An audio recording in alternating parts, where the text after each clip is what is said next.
long distance relationship. So, syempre, ang gagawin mo dyan, mag-download ka ng mga Skype, dapat may phone ka, or may laptop ka. Yung ang dami-dami, may mga Viber, WhatsApp, WeChat, diba? Oo, ano tawag doon? Meron pa yung K, Kakao, yung K, ang dami-dami. So, dapat, ang gagawin mo lang, everyday, lagi kayong may conversation. Pipilitin nyo.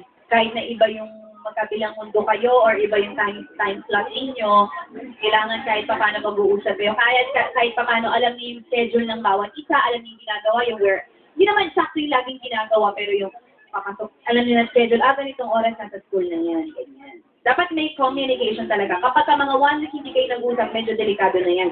At meron ako mga kilala na long distance na hanggang ngayon going strong sila. Super video sila sa isa't isa. Hi, I'm doing again. Send niya. At ikaw din, baka na ng mga videos din. Huwag lang video na ikasasama mo. Na pwedeng mapalabas pag nawala yung cellphone mo, kakabahan ka. Video lang na nag-hi ka na nakadamit. Bawal ang mga nakaganon-ganon. At pag nawala ang cellphone, panic. Naku, please, ang dami na nating napanood, huwag na nating sumunod.